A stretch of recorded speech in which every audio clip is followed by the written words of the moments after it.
We're here at our warehouse to offer incredible price reductions on our Commodore products. Now, you've seen this popular Plus 4 computer with 64K memory and 4 software packages built right in, selling nationally for $299. But to complete our final inventory clearance, we're practically giving you the Plus 4 for only $88 consumer direct. Yes, the popular Plus 4 computer. Yours for only $88 if you call now and order direct from the warehouse. Now, even if you never used a computer before, the Plus 4 makes it easy to balance your checkbook, prepare reports, file information, or bring the whole family together for some computer fun. And now, learning is even easier with this full-length optional instructional videotape. And if you already have your computer, we have the perfect companion, the Commodore 801 printer. A $200 value, yours for an equally incredibly low $88. So buy the computer, or buy the printer, or buy them both. But call now and order, because when our supply is gone, this sale is over. Hello there, everybody. So what are we looking at today? Well, obviously we're looking at a Commodore Plus 4, which came to the market in, I think, 1985, the heyday of the Commodore 64. It contained Commodore Basic 3.5, had a MOS technology, 8501 CPU, 64K of RAM, 121 colours via the TED, 2-channel sound, and contained 4 programs in memory, or ROM, which are activated by the function keys: spreadsheet, database, graphic program, and something else. But anyway, this is a Plus 4. It was a disaster in the marketplace. It was sold and withdrawn within a year. And all the surplus stock was marked down, I think, to $99, and then it sold out. It sold really well. The final stock was sold into Eastern Bloc countries, where it did very well. But anyway, I digress. Here we also have a Commodore Joystick, which does work. So you may say, the Commodore Plus 4, there's no software for that.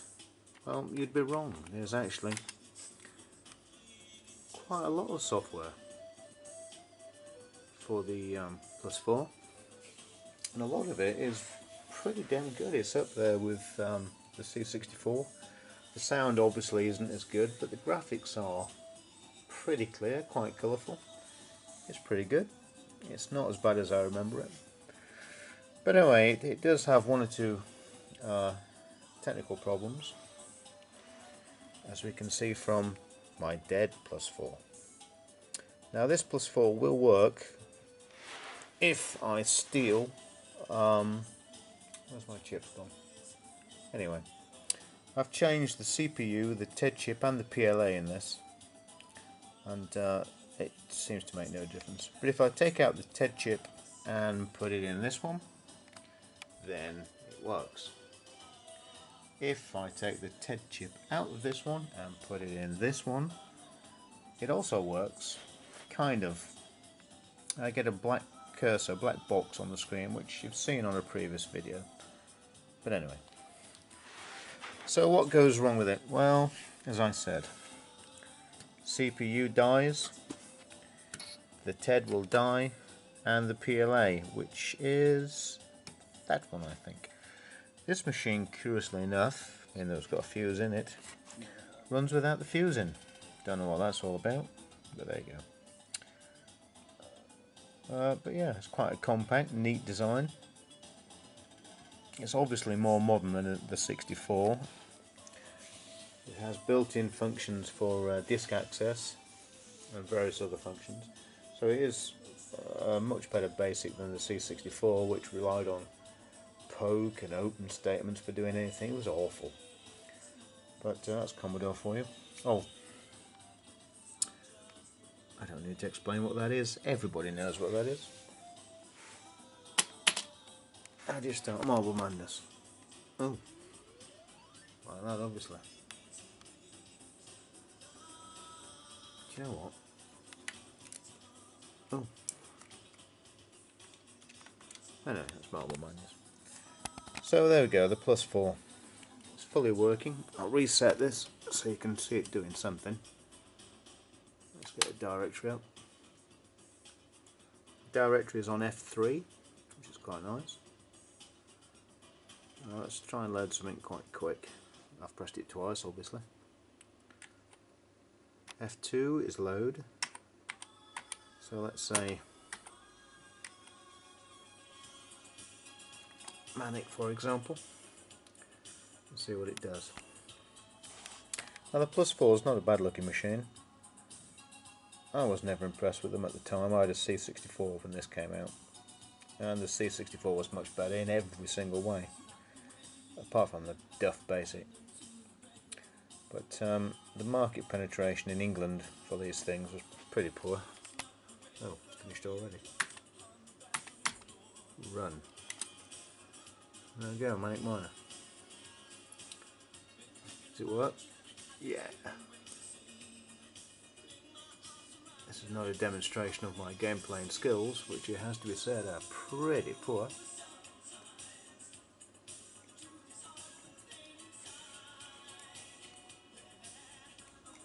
Oh my god, I'm awesome. Now once you've got it, you just never lose it. Ah. Oh. Ah. Oh. Oh. That was bound to happen. Anyway. Reset that. Like I say, F3 will give you a directory. As you can see, there's quite a lot of stuff on there. There are a lot of demos, European demos for this, which I never knew at the time. Well, at the time I never knew about them because, well, I never knew about them. There was no internet in those days. The magazines didn't cover the Plus 4 very much. So, I suppose anybody knew. But a lot of games have been converted in recent years from the 64 to the Plus 4. So it's, you know, it's a usable machine now. You can have a bit of fun with it. What should we load? I don't know. The Kane's on there somewhere. But if you've got a Plus 4 with a black screen, which, let's be honest, that's 9 out of 10 of them, it will probably be the TED that's died. If you're unlucky, it's the TED, the PLA and the CPU, which this machine in fact did have dead, but there you go. It's pretty quick at loading. Kane. I used to play this. How'd you work it? Who knows? But anyway, that's the Plus 4. I will do a demonstration or photo of a few of the games that's running on here, so you can see it doing something. I'll try and get some demos on as well. But yeah, but that's the Plus 4. I do have the tape deck for it. I do have a cassette. Oh yeah, let's talk about connections. Okay, we have a reset button. Every Commodore 64 owner dreamed of a reset button. We also have a square power, very Amiga-like. A normal serial, which will run on the the 64 and the VIC-20, so you can use disk drives. The cassette is a round-in plug. The reason for that, Bill Hurd says, is because the motherboard is so compact and full of components that they just couldn't put the oblong connector on. What's that? What is that? What's it say? Oh, user port. Okay. We have a cartridge port which is different to the 64, or they call it a memory expansion here, but it's a cartridge port. Joystick 1, Joystick 2, again round in plugs, not standard Atari D-sub. And then we have a standard video adapter, which is the same as a 64. On this side we have the RF and a blank. So let's look at the board. The RF's on the side. There'll usually be a shield on here, but I've taken that off obviously. ROMs, PLA, basic, etc. Memory, TED, and what's that one? 6554 MOS. I don't know. Fuse, big ass capacitor. And that's it. It is a nicely compact board. If you look at the 64 or early 64s, there's a lot more going on. It's a shame they never put a SID chip in these, but they were business machines. Although low-end business machines, but business machines nonetheless. Well, there's the keyboard strip.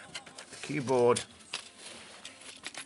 Is this disc? Yes, it is. The keyboard is it's okay. I don't know who makes it. Who makes it? Who's that? What's that say?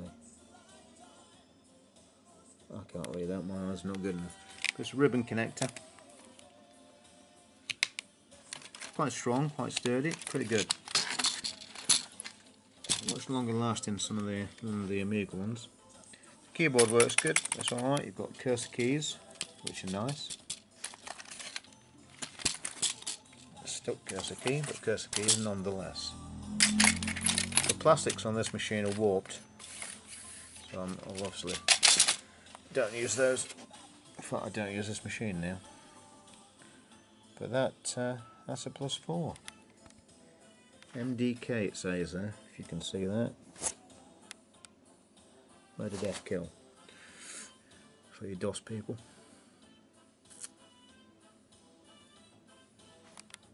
A little bit of an afterthought there. What was that for? Oh, and there.